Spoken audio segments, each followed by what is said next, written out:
Greetings, my friends, and welcome back to the Home Slice. We're here at episode number 2 of this mid-size EDC tournament.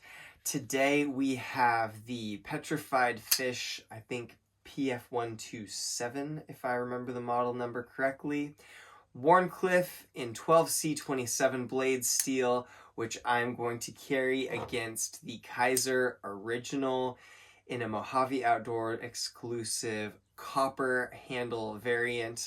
These are both about 3 inches. These both have some of the most insane action that you have ever felt on a knife. The detent of this thing is so crisp. It's just beautifully buttery and pretty crazy for like a $27 or $30 knife. The wood handles are gorgeous. My friend Alex sent this to me and I'm really thankful. I've had some trouble sharpening it. So this will be a really interesting test to see if the best performance during my deburring test, where I just couldn't get it under like 170 grams on the best machine, is reflective of real world use, or whether steels like 12C27 can retain a little bit more flexibility at the edge and bend around on the BESS line and still actually perform fairly well. These are both wearing dual grit edges.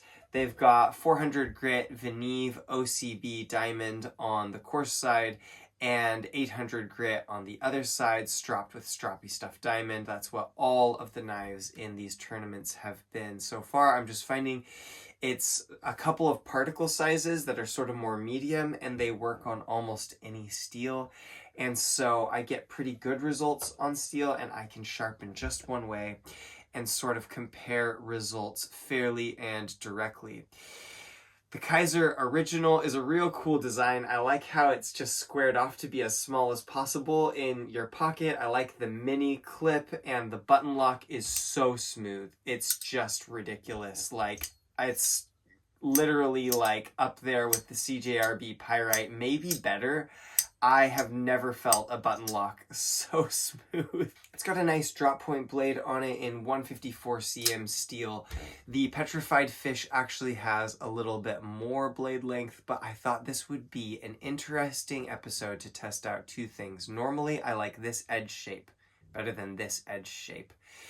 And normally I like having a clip a little bit better than not having a clip. This Petrified Fish does not have a clip.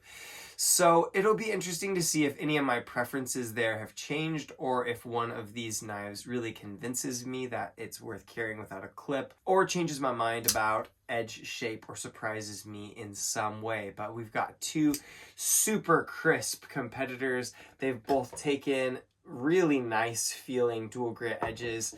So we'll get into the beauty shots of these knives, and then I'll come back at you after having used them both for a week, and we will decide on a winner.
All right, back to choose a winner. And I have to say, this has been surprisingly one of the harder rounds in this EDC tournament to narrow down which characteristics do I go with to choose a winner. And the reason for that is a surprise to me, in that the edge that this thing took, this Petrified Fish PF, is that the model number? PF719.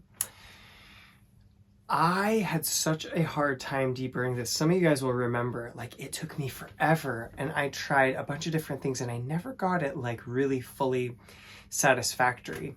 So I reasoned to myself, hey, well, if I can't get it fully deburred, and I did all of that work on a Spyderco ultrafine ceramic and then to a bunch of different deburring methods.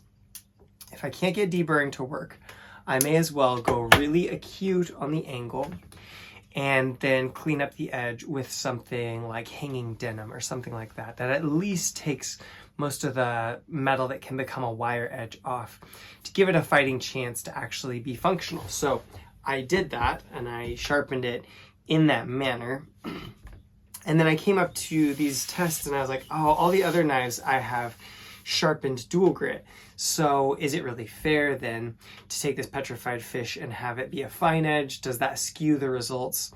I think I had put a 14 or a 15 degree per side edge on it at that time. So I took that edge that I had formed on this, which had a lot of the damaged metal cleaned up, and I went to a 17 degree edge. So it's the same as all of the other ones that I have done so far. And I did light edge trailing strokes in the same dual grit configuration that the rest of these knives have been. That's Finive 400 grit, FEPA 400 grit on one side and 800 grit on the other, and then stropped on diamond. And I still haven't looked at the BESS, so I'll react to you with a voiceover live when I look at that. But the edge that this thing then took blew my mind. Like, it was so satisfyingly slicey, like the whole time. So first thing I have to say is to my friend Alex, thank you for sending me this awesome knife. I'm sorry I came out with that whole video where I was like, maybe this thing can't be deburred. I was wrong.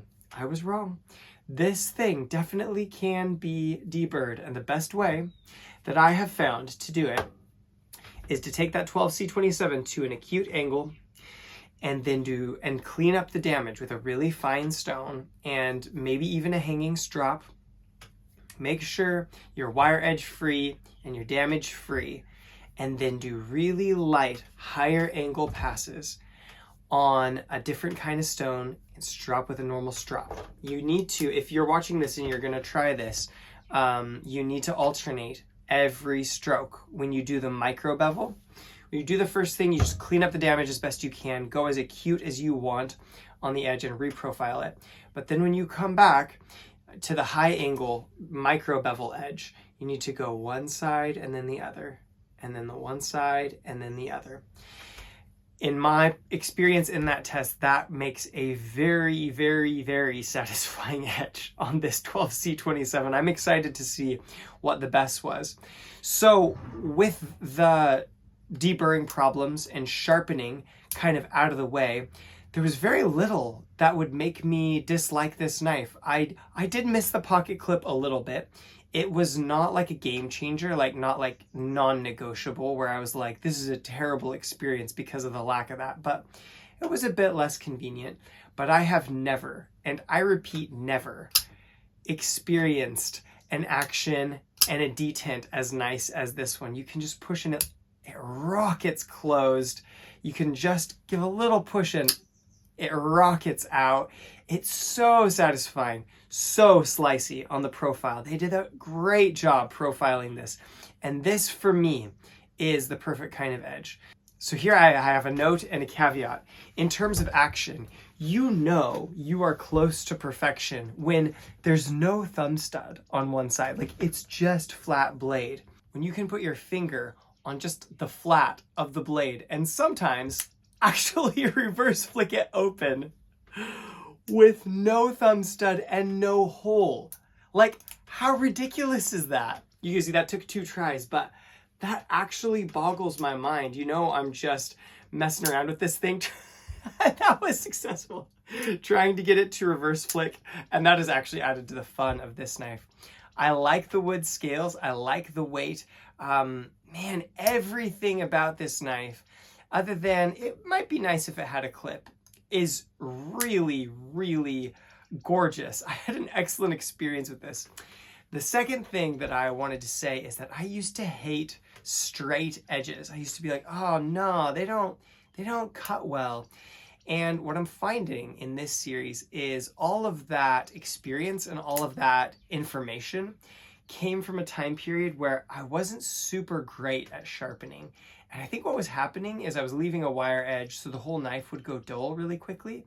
And the only thing I had in terms of physics, I'll get the Kizer original out to demonstrate this, is that this curved portion, because it focuses all the pressure of your cut on one single point, you could still kind of saw your way through stuff, even if the knife was not particularly sharp. But now, being a proper sharpener, you know, all these years later, I'm coming back to these flat edges and I'm like, you know what, there's nothing wrong with these. I just was bad at sharpening. So maybe that's an encouragement to you. If you've felt a similar thing, you know, maybe there's some things in your sharpening or deburring arsenal that could solve that and could open up a whole new realm of knives that are actually quite satisfying to use to you. But I had a wonderful experience with this knife. This is like an ideal small knife amount of edge. I can't remember how many millimeters. Hopefully I'll have put up the stats for this already, but if not, here they are. And now we come to the Kizer Original, and the Kizer Original is a complicated story. Now, the first thing that I'll say is that my first moment of using this knife was negative, and that sort of colored things early on to where I was like, oh, I don't like this. I think I'm gonna end up selling it. But what happened was, I got it out to use it the first time. I was cutting up an onion, and the first thing that I did was I had washed my hands were wet, and I pushed the button to flick it out like that. And that amount of water on this fresh, smooth copper handle, I flicked it and the whole knife flew out of my hands and landed on the cutting board. And I was like, whew, that's scary. Like, we could use a little more grip on this handle. And I do think the handle could use a little bit more grip. The more I use it and am careful, I realize that this hollow for your index finger is totally sufficient to keep the knife in your hand. But it did, at first I was like, oh no, like, is this safe? You know, is this a completely fundamentally bad handle? And I don't think that it is, but that was a negative. And then I went to cut up the onion, and the profile of this knife is not super slicey. I do have to say that. This is more of your sort of work knife profile.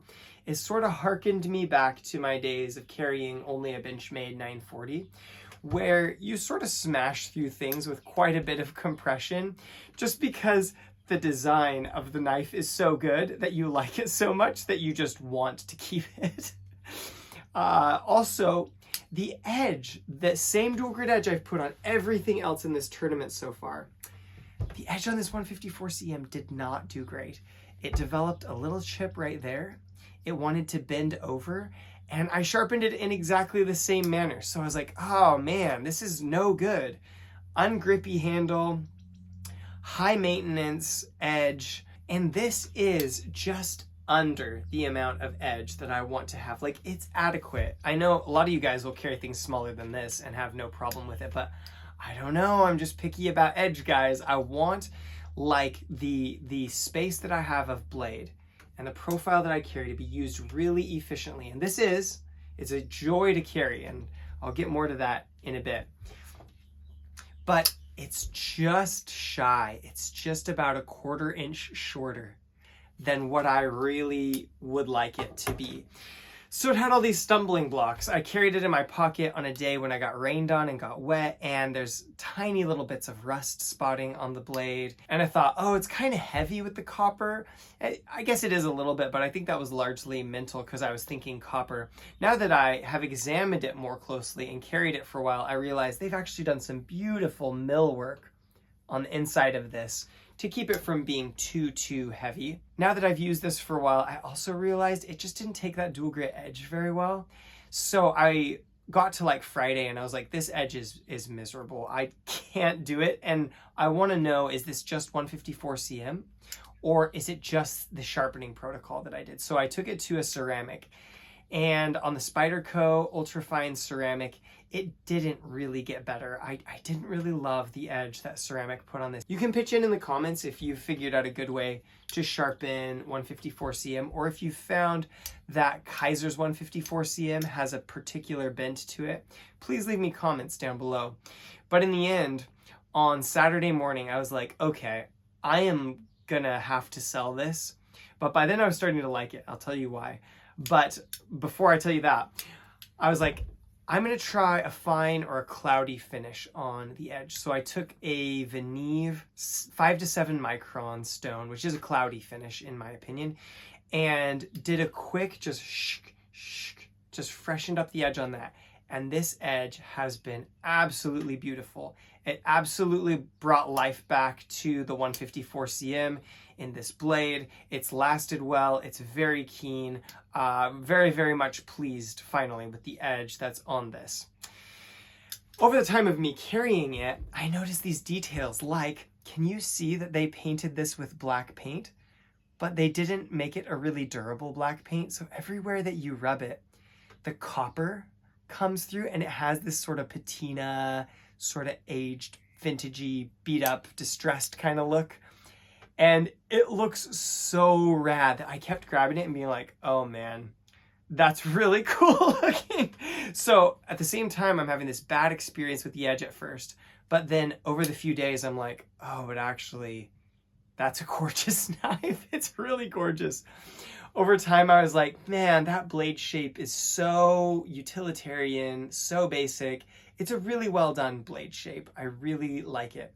I really like how Kizer in particular does details. They use this tiny writing and they'll stamp the back with a laser, and that's all the writing that you have on the knife. And I feel like it's really tasteful, really classy. And finally, I guess 2 things. These small clips that Kizer does are perfect for this size of knife. In my opinion, you do not need a giant spoon clip for a knife this size, and I don't really like it. I like a subtle, kind of quiet pocket clip on these knives. I think the Benchmade Bughouse sort of pioneered these smaller clips and the idea that, hey, maybe for a lightweight knife, you don't need a ginormous clip. And the last thing, okay? The last thing is, I can't stop playing with this, guys. Like, I oil it every other day just for fun, because when I have first oiled it, it is smoother than when I had a Benchmade Anthem. You guys know what the Benchmade Anthem was? It's like titanium integral they came out with. I used to have it. I got rid of it because it was too thick behind the edge, my model, and I couldn't get this 20 CV to work. I wasn't that great at sharpening back then. This is smoother than that. I am not kidding. This is the most perfect action I have ever experienced in a knife, bar none, full stop, period. It's crazy. Like, I just play with it all day.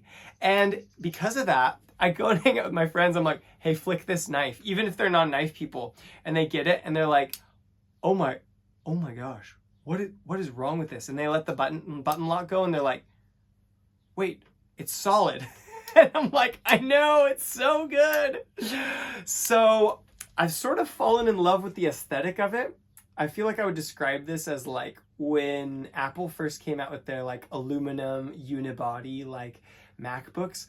This is like the aluminum unibody MacBook of knives. It's just like everything about it is clean and minimalistic. And the more I look at it, the more I'm like, oh my gosh, this is one of my favorite aesthetics and actions of any knife I have ever had. So then I have this conundrum. I have this knife, which I didn't like at first, which dimensionally is almost perfect. Edge-wise, edge shape is great. Edge length, not so great. Sharpening was not so great at first, but I sort of sorted it out. But you kind of have to factor that in, right? Am I going to have to baby this thing for its whole lifetime? But then over the course of using it, I'm loving everything about it. I'm loving the carry size. I'm loving sort of the rectangular, minimal size in your pocket. I'm loving the like action of it. I'm loving the copper, and I'm loving the clip and just everything about it. And I'm loving the wear on the handles and how it's looking. And I didn't have any more problems with it being a little bit ungrippy. So it's like I started from this negative point and have swung to where I'm like mostly feeling positive about the Kizer Original, and I really have begun to like it. But if I'm honest, I had a better experience, sharpening included, overall with this Petrified Fish. I think at first I was like, well, why would I carry this thing if I could just go grab the CJRB Pyrite and it's like 20 bucks cheaper and it's just as light and it's mostly as flickable. It's not quite the same action, but it has a tall grind. It's really utilitarian. It makes more sense as an EDC / work knife, where this sort of makes sense as that, but at the same time, it's just a bit on the thicker side. So at first I was like, well, there's nothing better about this Kizer Original than just like a Pyrite. And I was so surprised because I expected to like this a ton. And I expected to get the Kizer Gemini and think, oh, this is overrated. It's too wide. I don't like the blade shape. And I had the opposite experience. Totally fell in love with the Kizer Gemini. For a liner lock detent sort of launching knife, it has just about the exact same perfection as this knife. The two of them are the best detents I've ever felt. I think this is slightly better, if I'm honest. I think this is actually the best I have felt, like probably ever, in a detent. But the Kizer Gemini is like 98% of the way there. And so I fell in love with that one, loved the aluminum, loved the knife, loved everything about it from the first moment, all the way through the experience. Was sad to get it out of my pocket at the end. And then I came to the original, which is more my aesthetic. I'm about the slim, minimal sort of knives, not the wide, slicey, swoopy kind of shapes. I really like a straight, slim EDC, and this is it. And I expected to love it. And I hated it for the first 3 days. And then I grew to love it by the end. So I'm like, what do I do? First world problems, eh? Anyway, this is what I've decided. I'm not going to sell it right away. I'm going to keep it for a while and continue to use it and keep it in my rotation for some time. The Kizer Original. I really like it from a design standpoint. I feel like they really nailed the design work on this knife. However, I feel like for integrity's sake, I have to admit that I had a more positive experience of the week of carrying this $27 knife than I did carrying this $77 knife. And because of that, because of the sliciness, and now I know, like I had such a hard time sharpening this one, but in the end, I sorted it out before I carried it. And then the experience was completely positive. So there's some similar, like, I've had a hard time making this choice, but I have to give it to the Petrified Fish, because the week I spent carrying this, it just did everything so well. It was such a beauty to use for every single task, as well as being beautiful. I think this one is beautiful. It doesn't quite hit exactly my particular taste as much as this one does. This is closer to my taste. I don't know what it is about it exactly. I'm not as much of a Wharncliffe and just straight handle guy. I think I'm more of like a boxy, slim, long handle with a cutout and a little bit of a drop or clip point kind of guy most of the time. Oh, that action is so good, guys. You gotta try a Kizer Original sometime.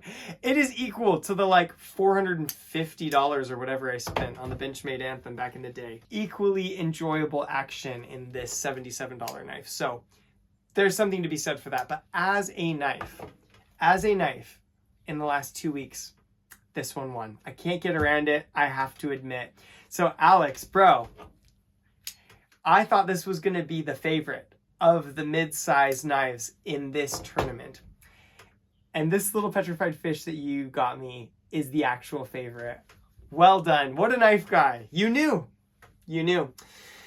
Anyway, two great knives. I'd recommend either of them. I think I would recommend overall getting the aluminum version of this original because I think it will have better grip characteristics and it would be ultra, ultra light.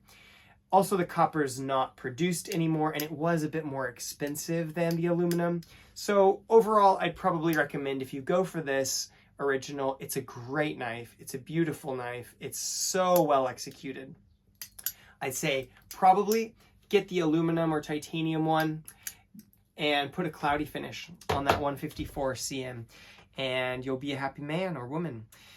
Anyway, all right, let's check out and see if the BESS measurements on these actually lines up with the use, and then I'll catch you in the next episode. These are the standings so far. Manly Knives Wasp and Kizer Original have been retired from the tournament. The next stage for these knives is Kizer Gemini will take on this Petrified Fish for a glorious detent battle for the finals. Okay, I'm here live in the present editing. If I had to guess, I would guess that this Petrified Fish hit 95 on the BESS machine. I think it's probably going to be higher, but that's what it actually felt like to me. Got a 178. So you can't always tell from the use exactly what the BESS was, and the BESS is not always an indicator of dual grip performance. This is really interesting. This is hit very consistently. This Kizer, I would say it's probably over 200. That would be my initial anticipation. I don't think it took that dual grit edge that everything else has functioned really well, other than I guess S9DV wasn't amazing with it. But we are definitely... Oh, 178. Oh my goodness, no way. They're the exact same reading. Okay, so this is really illuminating for me because it shows me that BESS is really good for detecting damaged metal in some cases, but it doesn't catch everything, and it's not, in my experience, an all-purpose predictor of dual grip performance. So I'm really glad I did these later blind tests. If you want to catch my last video, there's a link to it on screen now. Otherwise, thanks for hanging with me for these 26 minutes. Peace out.